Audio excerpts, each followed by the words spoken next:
Now, it's Everything is Golden on the Red Apple Podcast Network. Here is your host, James Golden, a.k.a. Bo Snerdley. At long last, episode 2 of Star Wars. This is Everything is Golden. I am James Golden, Bo Snerdley.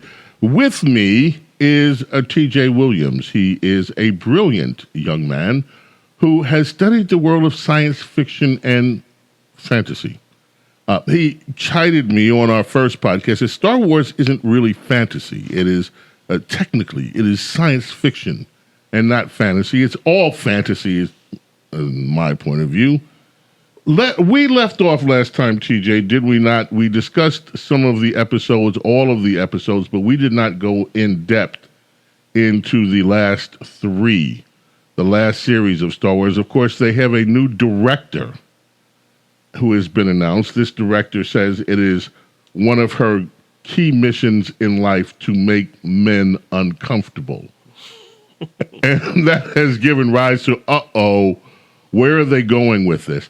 In the meantime, you were here when I did this. I questioned our radio staff as to how many Star Wars books they had read. And what was the answer that we got? 0, which was made me highly uncomfortable and disturbed by this. I don't know how we can, love something as passionately as we love Star Wars and not have done any, delving into the series beyond just the movies that they put out. Well, I have news for you. I talked to a friend of mine and you're going to have to speak up, I think. I have friends of mine in the movie business, and I'm going to leave their names out of it, but some of them are well connected in, and they said they're also Star Wars fans, and they said one of the things that distressed them the most is that some of the writers on some of the Star Wars franchise films had not even seen all of the Star Wars movies prior to taking on the assignment. Yeah, that's one of the things. I mean, to me, it just goes to show. I mean, in my overall opinion based on that is that I feel like there's a whole lot of parts of Hollywood that are just, produced, opportunities given based on names and, affiliations as opposed to merit. I mean, I like the fact that Dave Filoni is in the role that he's in because, everybody's pretty much accepted the fact that he's a true Star Wars fan. And Who is Dave Filoni? Dave Filoni is basically the man that's responsible for everything you see on Disney+. Okay. He created Star Wars, the Clone Wars. He's the creator of the Ahsoka Tano character, and he is the guy. And I don't know. I don't know if I can, be quoted on this or held to my word on this, but I believe he is the person that made the decision to bring the character of Grand Admiral Thrawn into the main canon from the Star Wars extended universe, namely the books that Timothy Zahn wrote. Okay, now a lot of our listeners, if we go by what the staff said, are not even familiar with the books that Timothy Zahn wrote. They're not familiar with any of the plots that were listed, which is one of the things we talked about during our first round of this. The fact that these books were a roadmap to have a very successful Star Wars franchise because these books were written by science fiction experts. They picked up the story where they left off in the movies. And at that time, the trilogy had not even been completed. But they did a masterful job in expanding the Star Wars universe afterwards. Here's a hint for some of you. If you look at the last 3 movies, Hans and Leia had one son, Wussy Vadar. Kylo Ren for those. Yeah, Wussy Vadar. This guy who has temper tantrums and breaks up equipment. Wussy Vadar. Instead of, and he's always like whining and sniveling until the moment that he killed his daddy. Just a little whining, sniveling character. This guy is a distinct. It didn't follow the pattern of the books. The books had Leia and Hans with what? 3 children. Right, and 2 of them were twins. and to the degree that they had powers, it was such an interesting read in these books, and they created such an interesting world. When these last three movies came out, I was waiting to see where are the other kids, and instead it's just Wussy Vadar. Yeah, to me, it was one of those things. I don't know if for the Star Wars fans out there who really who've read what we're talking about. You see that first scene in episode 7 where Kylo Ren stops the blaster bolt before it hits him. And in my mind, I'm wondering, hey, is that Jason or is that Jaina, who are the names of the two twins that are Han and Leia's children in the books? Or is that Anakin, which is the third one who goes on funnily to be the next, problem, so to say. But that's kind of funny. But yeah, I mean, the thing is, those books that you're referencing to, I would put them, the penmanship, the plot, the storylines, I would put that up against just about anything that has been written in the science fiction genre over the past 20 years. I mean, I can't sit there and say that I'm an expert, but I've read a lot. The thing is, it's just unfortunate because now it's buried in the Star Wars expanded universe. Those books, specifically Heir to the Empire by Timothy Zahn, Dark Force Rising by Timothy Zahn, and what's the name of the third book? I don't remember the name of the third book. I have them all. I'll just have to go pull them off the book. Yeah, that's interesting. But the three Timothy Zahn books were correct. Those were the ones that first blew everybody. Those books were top sellers on the New York Times bestseller. And those books came out. They were widely distributed.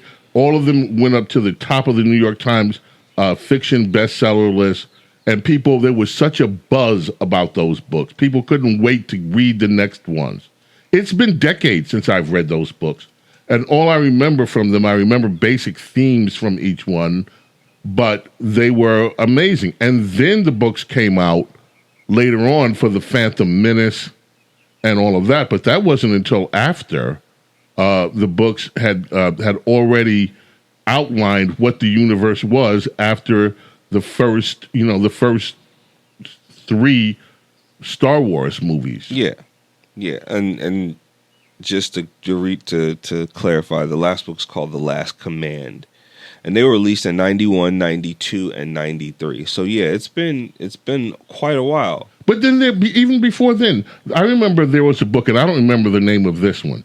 There was a book that was issued in kind of comic style, but it was a book, and it took you through Luke Skywalker's delve into the dark side. Yes. That at one point he had turned the dark side himself and had come out of the dark side. If I'm not mistaken, that's Dark Horse Comics, and they came out with this series, and it talks a whole lot about, in the months after, the Death Star, being destroyed, Luke ends up realizing that the Emperor is not dead. He has just this mechanism in which his essence in the Force can, when one body dies, it can be transferred to another, and he has remnants or equipment from the Clone Wars, back however many decades ago, that he has put to the side and refined this technique in his quest to never, to be immortal and never die.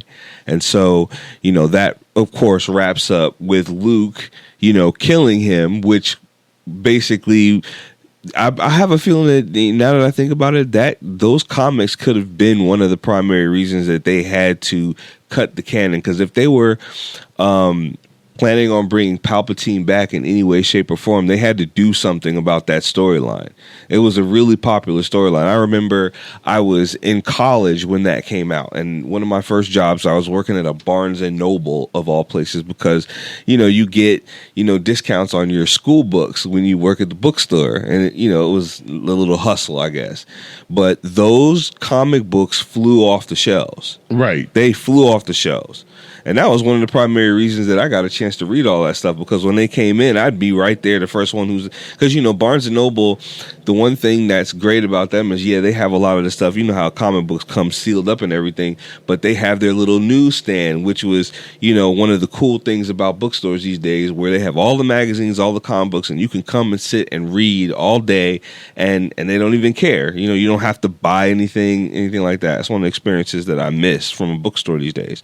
But yeah, those comics were really popular and flew off the shelves, and it told a really good story. And my whole thing is, it's hard to believe that from a financial perspective, even though that there's a great deal of people out there who have read these stories, who know what's going to happen, that Disney would not be able to make. They didn't even reference any of it. They would have made never existed. Much more money if it was about profit. They would have made much more money by going with what already was there than, reinventing the wheel per se. Right. Now, which brings us to these three. We talked about the original Star Wars. We walked through the Phantom Menace and all of that stuff. By the way, I have a poster. I still have a poster. I wonder how much it's worth, from Variety magazine. The Revenge of the Jedi Revenge poster? of the Jedi. Yeah. And they had to change the name at the last minute because, a Jedi shouldn't be involved in revenge. It's not a revenge. And that's the reason. Oh, is that what that was? That's what so they changed the name to Return of the Jedi. But I have the Revenge of the Jedi poster. I think I'm going to post a picture of that in the Star Wars subreddit and see what the reaction response is. Okay. And that is an original poster that came out of Variety magazine a few weeks before the movie was supposed to come out. I saved it. I laminated it so it's not in horrible condition. Yeah. Yeah.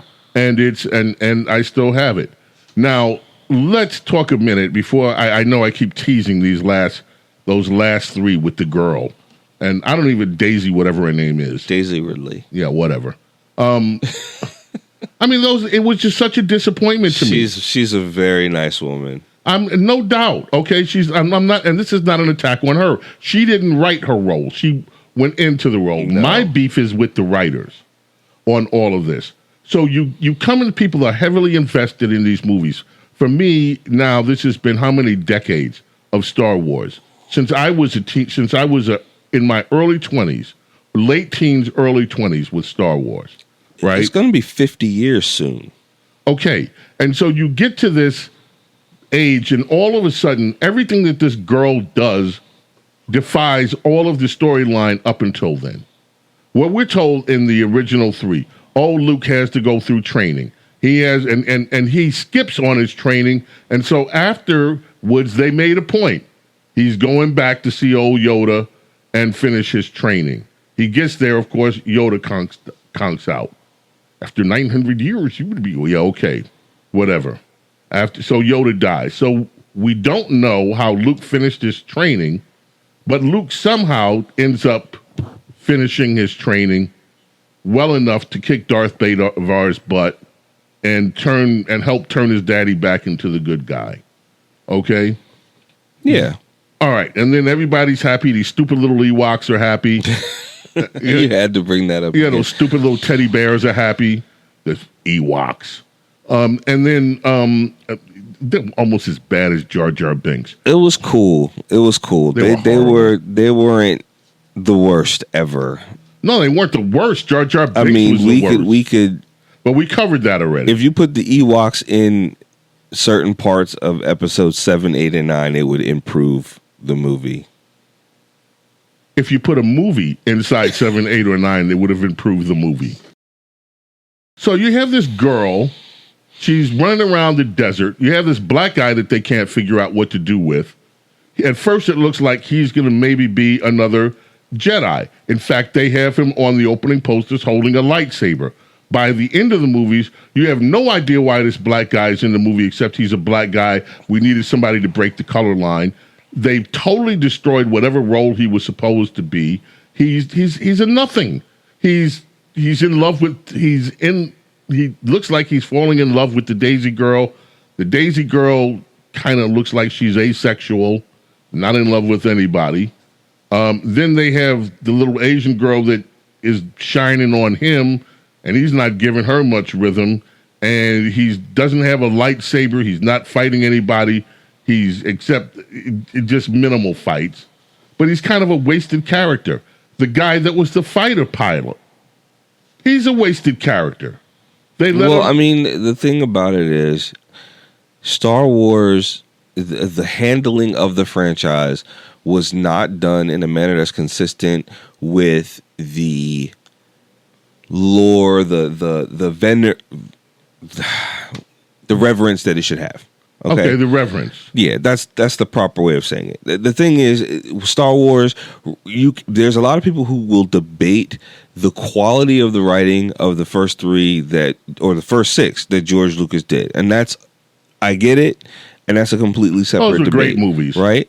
But, okay, the level that it had ascended to is different than the level in which it has, was given treatment, in my opinion. Okay, it's like if you're a sports person, namely like, it's like taking a high school baseball coach and giving them control of the Yankees. Okay, like, and the reason that I say that is because there wasn't any kind of consistent direction with Star Wars. There wasn't any continuity. You have separate directors. And because one didn't work out, they went to another. They didn't work out, went to another, And it was just, it left everybody wanting, and not necessarily in a good way. No one was really that satisfied. There were people who were satisfied, and then there were people that were like, it's passable. And then there were more people who just didn't like it at all. And unfortunately, I think that if it was given the same treatment that you give other franchises, other things, then it would have been a whole lot better than what it was. I don't know about that, because when I look at this whole world of fantasy, the whole thing is lame to me. I'm sick of all the Marvel stuff. I'm sick of seeing the reboots of Batman. How many times do we have to see the origins of Batman? Well, that's the problem. How many times do we have to see origins of Superman? How many times do we have to see Superman rebooted? And this stupid Batman-Superman war. The DC stuff is just horrible. The Green Lantern, I could never even figure that one out. I used to read the Green Lantern. When I looked at this Green Lantern movie, first I turned it off within like 25, 30 minutes. I'm like, this is a bunch of crap. Okay, and then the Marvel stuff. Everyone, well, you're not in the Marvel universe. You're not in the Marvel universe. Look at the Marvel universe. This thing with this whole, what was this? The Civil War, and then what's that guy's name that looks like that they knocked, they ripped off the Hulk? Thanos, not the Hulk. They ripped off the Thing, except made him bigger. They didn't rip off the Thing.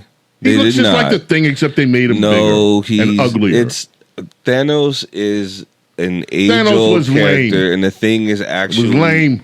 Okay, well, you will be on a very small island with that. No, I'm not on a very small island with that. You probably just got burned out. The whole thing was lame. Oh, he's going to destroy the entire universe. Who is he, God?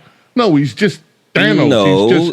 The whole thing is stupid. No, you weren't paying that much attention then. Because I wasn't paying attention because it was boring. And you're on a small island with that. The only Marvel movie that I actually even liked was the first one with what's his name, Cumberbatch, or whatever his name is, Benedict, what's his name? Doctor Strange. Doctor Strange, the first one. Okay. And then that started going into Weirdville, and I was like, oh, never mind this. But Doctor Strange was actually decent. The rest of it was a bunch of flush it down the toilet. Again, you're on a very small island with that. I think that at least they were profitable. A lot of people really enjoyed the franchise, and one of the main reasons for that is because they had basically one team that handled the whole thing. And there was continuity from beginning to end, and it shows. The critical acclaim is representative of that. And those are the big differences between Marvel and what you have with Star Wars. And to be honest with you, Star Wars should have been better. Everything. Because that's exactly my point. Every single thing it should have eclipsed based on the powerful writing that was done after the first 3 episodes, what they had to draw on in terms of characters, the universe. And you see now, for those of you that think I'm down on everything Star Wars, I'm not. I think Boba Fett was worth watching. I think The Mandalorian was great. Mandalorian was great. The Mandalorian is a great series. To me, it started to get a little boring toward the end of the second. Well, it's just hard to beat. After season 1, it was just going to be hard to top that. It's just hard. And I still want to see who Grogu really is. Yeah, everybody's waiting on that part. At least that's did Yoda boink somebody when he was like 850? Because that's the timeline. He'd have to be. Well, we don't know. I don't believe that Grogu is related to Yoda. Because if he is, Yoda was 850. Well, there was also another Jedi who was the same species as Yoda, who was a Grandmaster as well, who was on Coruscant at the time. I'm not sure whether or not that is Grogu's mother or not, but if you're interested, the Disney Plus released an episode that talks specifically about Count Dooku's backstory, and she's in that episode, and it was released recently. Really? I haven't seen that. Yeah. I'll have to go take a look at that. Thank you. I had no idea. I haven't looked at Disney Plus in a little while. Yeah, it gets kind of dark in the end, which was kind of delighting considering my early comments about, Disney not, because of, who Disney is, they don't want to necessarily, in my opinion, show certain things. And, just to compound on that some more, that's part of the reason also I believe that maybe they had decided to, shelve the extended universe because, there's a lot of text that talks about the backstory of some of the things that Vader did, some of the things that Vader, Emperor Palpatine did. The child killer. Yeah. And Palpatine, especially Emperor Palpatine's relationship with Bevel Lemelisk. Bevel Lemelisk is the person in the expanded universe that was the designer of the Death Star. And the Emperor had a whole lot of interesting methods of torture that he would employ on Mr. Lemelisk whenever there was some sort of a failure in the Death Star's construction, or especially after Luke blew it up the first time. The Emperor wasn't a nice guy. Neither was Darth Vader. But we already saw, what could they do? They already showed in the movies old Anakin killing the kids when he went there and crying and moaning about it. Think about this. The Emperor has the means to, using the Force, transfer basically your soul from one body to another. So that means that he can basically torture you all the way to death in all of these different ways, and then just put your soul in another body and do it again. So that's really interesting. They should have went into that in a little depth in some of the movies. It would make it more interesting. Look, people don't repel from big themes. That's why The Matrix blew everything out of the water the first year it was out. It was thematically unlike. It was an original concept movie. Yeah. Right? And that's what Star Wars was in the beginning. Yes, it drew off the Seven Samurai. Yes, it drew off. But if you look at the Seven Samurai, as I have, and the only reason I looked at the Seven Samurai was because they said, oh, this is one of the things that George Lucas saw. I'm like, okay, I got to see this. So I went to see the Seven Samurai. I'm sitting there watching this black and white movie, and I'm saying to myself, how is this in the world related to Star Wars? I don't get it. Okay? But original concept movies. All right, back to these 3 with Ridley What's-Her-Face and Wussy Vadar. Okay? that creepy little kid turned me out. And he's a real cool guy, too, in real life.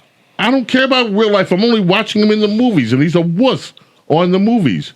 And I'm just saying, if you see him in another, production. Don't Look, be I turned don't off. even like Hayden Christensen, okay? I'm trying not to be mean to anybody. But even when Star Wars was rolling past me on the screen, I'm saying to myself, this kid is not really a great actor. And when you're saying that to yourself, that means that they haven't connected with you all the way with believability. Well, or could you consider the possibility that maybe he was supposed to look like the petulant child that he was, and it was supposed to be stiff, and he was supposed to be a character that had real trouble connecting to people and actually understanding his emotions in order to control them? I'm not a psychiatrist. I'm just a movie guy. Well, I'm just a fan sitting in the movie theater waiting for a good movie that never came. Well, there's a lot of people who look at that. You know, that's part of the. For some people, that's part of the enjoyment of watching movies. I go to the movies. I want to see a good story, and I want to see something that blows my mind. Okay, I remember I had a girlfriend when I was younger, and everybody kept talking about this movie Brazil. Oh, you've got to go see Brazil, and they'd all sit around and talk about how great Brazil was. Have you ever seen Brazil? No. Watch Brazil. Okay. It is one of the worst movies ever made. I don't know if I want to watch that then. From my point of view. But I'll watch it. From my point of view. Okay. And they're all walking around talking about all these things that symbolically it meant and this, that, and the other, and how dear. I'm saying to myself, is this movie's going to, what kind of crap is this? And why am I in here watching this crap? So anyway, that's how I felt. At the end of Star Wars, here's this girl who has no training at whatsoever. It's 5 or 6 minutes with Luke, something inside some circle somewhere, and all of a sudden every Jedi in the universe is talking to her, and she has more power than anybody. Turns out she's really an evil Palpatine, but she changes her name to Skywalker at the end. She's evil. I would too. She's evil. She comes from the evil. Wait a minute. Because she's coming from the evil blood, which makes her what? She's related to evil. That's not necessarily true. There's a lot of dark Jedi who had parents who were Jedi. What they're telling you is that evil is stronger than good. Luke Skywalker came from, well, then again, his daddy was evil. No, if you want to look at it like that, Mr. I don't go deep, then look at it as, oh, she's really evil, but she's, trying to cover it up. Just like what evil really does, hides underneath something that's well. Good. I never got there. I never felt connected to that woman at all. No, I mean, but see, the thing is, there's okay. You want to talk about context, and you can buy it or you don't have to buy it. But she was powerful in comparison to the actual 0 other Jedi that were around at the time. Yeah, there was 0 Jedi around. Okay, so she was powerful. Where was Ahsoka? Well, true, but where was she? She wasn't there. How come Ahsoka didn't make it? Well, we don't know, because keep in mind... They never put her in the movie. She may be dead. She may be now at the time, for those listeners who may be listening to this far in the future from now, we're at the point in time in which season 1 of Ahsoka Tano has completed. So saying that, she could still be in the faraway galaxy wherever she's at. All right, so we got through with the lousy 3. That's the last 3, the lousy 3. And you know what? I don't even want to go see. I'll wait for it on Disney. I don't even want to. I used to love going to the movies theaters to see the new Star Wars, even the ones that were bad. And I mean, we've had 3 good ones, 1 decent one, halfway decent one, and then maybe 1 or 2 that were all right. And then, but these last 3, man, I think that since the Disney takeover in terms of movies, Disney is like 1.5 where good ideas go to die. 1.5 wins and 3 losses. Disney's where good creative ideas go to die. Well, the thing, look, what do the Matrix, which you mentioned earlier, and Star Wars have in common? When you tried to bring it back 20-something years later, it was terrible. It don't work. Right.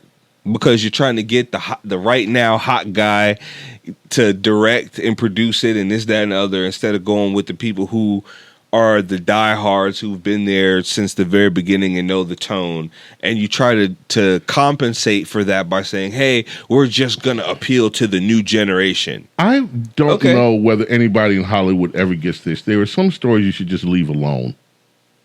Just don't even try. Just, okay, they were so good.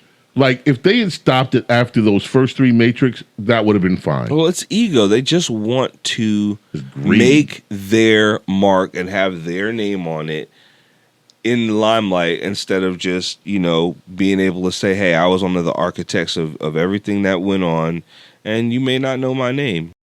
Now that I feel like I've been Mr. Negative on Star Wars, I want to talk about some positive stuff. Okay. I really like Boba Fett. I think Boba Fett is really a good production. I like the way they developed it, except they kicked the Mandalorian. I love it, except they kicked the girl out because they didn't like her political views. The girl that was the badass in the Mandalorian. Yeah. I forgot her name, but I know who you're talking about. Osaka. The first season was really good, I think. Osaka.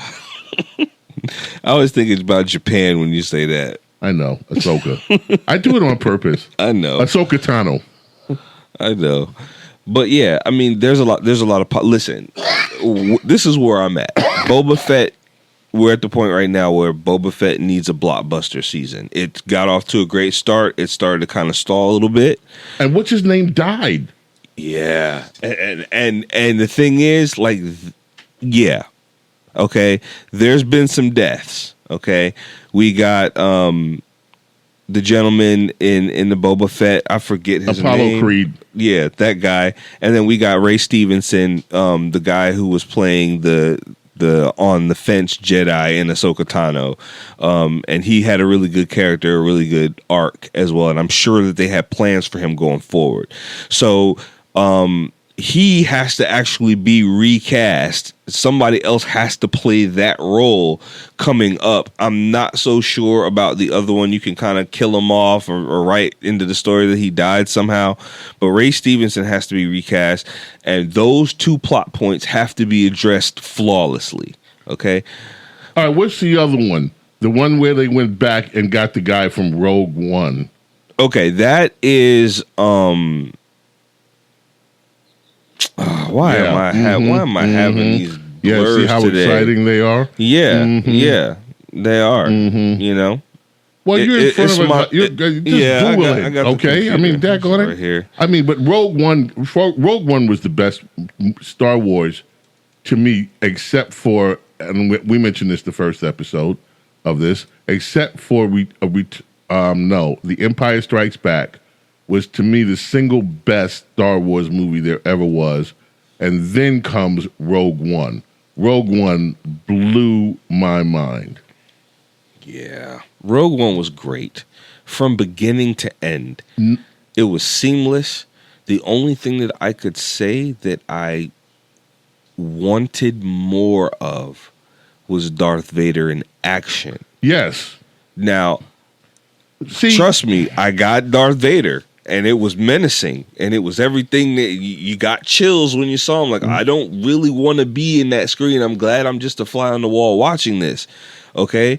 But I could not say anything bad about that whole movie. All I could say is that I wanted more, and that's exactly what I want to walk away from a movie feeling like. Right. So then they're doing the prequel as a season on. They did the first season. And it's Andor. Right. Andor. Yeah, and I really enjoyed Andor. Andor was good. I feel like it got off to a slow start, but Andor was really good. Really looking forward to the next season. And yeah, I just don't know when they're coming out. I mean, right now, I kind of would like to see another season of Mandalorian first before anything else.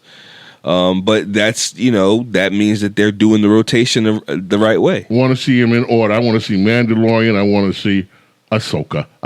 Well, Boba Fett will come next. Boba Fett. I want to definitely see that. Yeah, we're not going to see Ahsoka again for a while. It just ended. Yeah, well, Ahsoka was okay.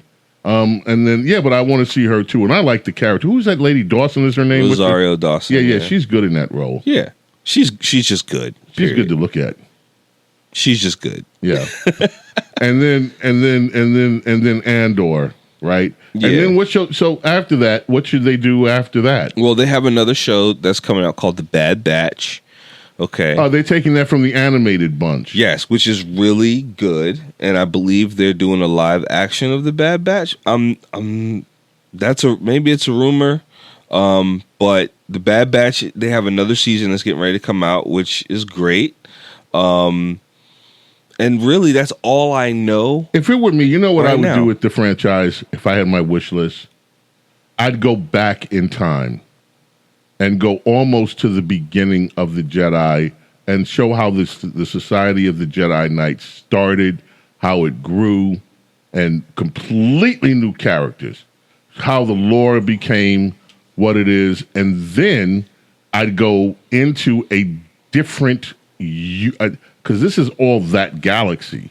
Then I'd go into a different galaxy and talk about the Force from a whole nother perspective.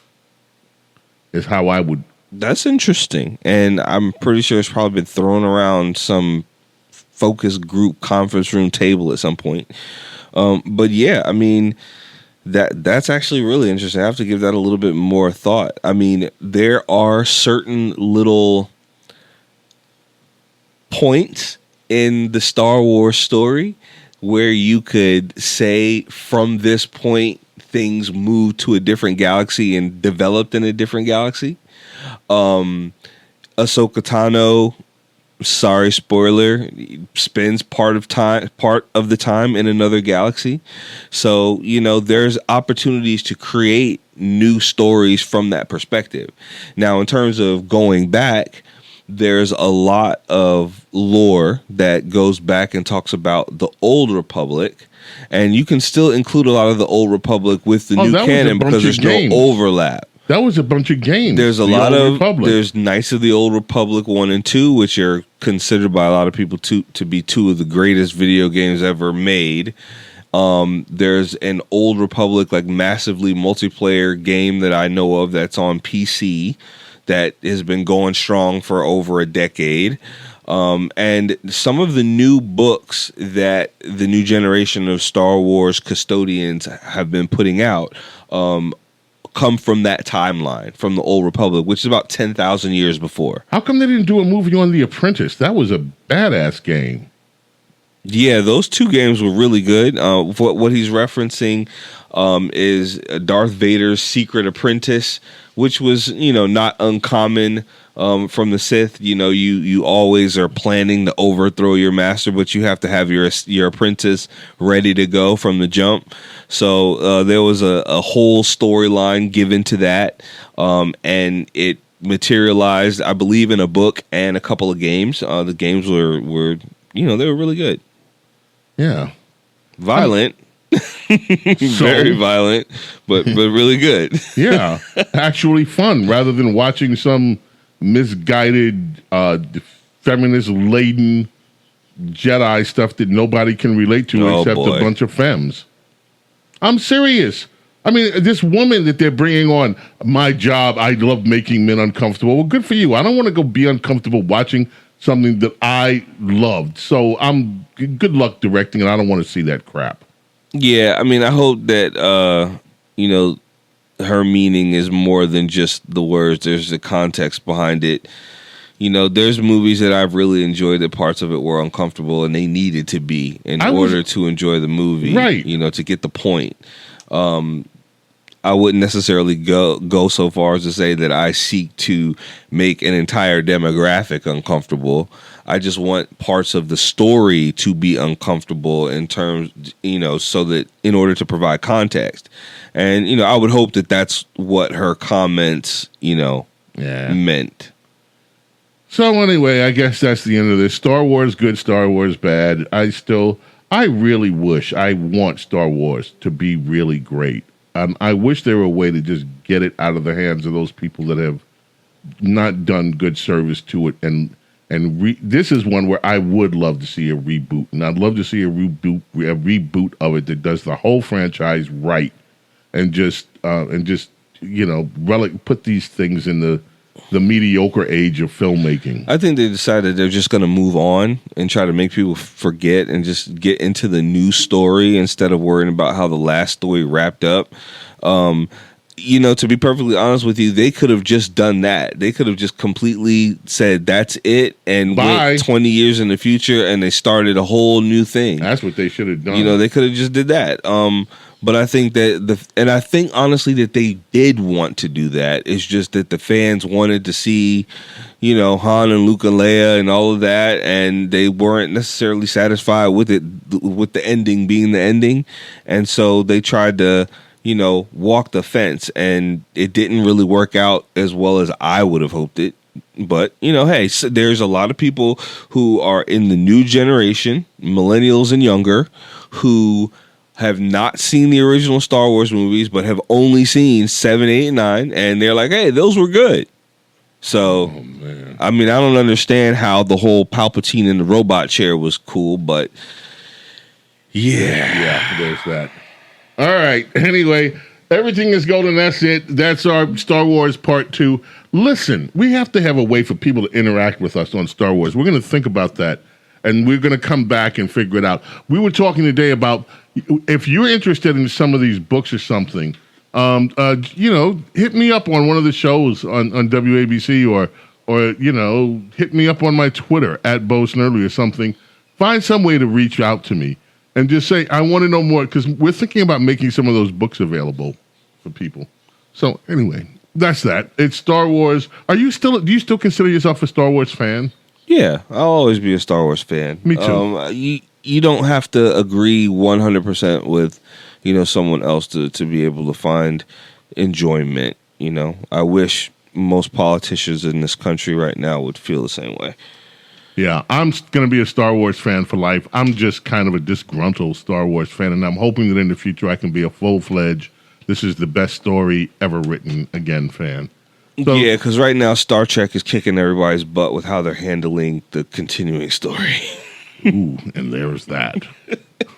Everything is golden. James Golden, a.k.a. Snerdley, thank you for being with us. And T.J. Williams, my nephew, thank you for putting up with your uncle. Thank you for having me. All right. Bye.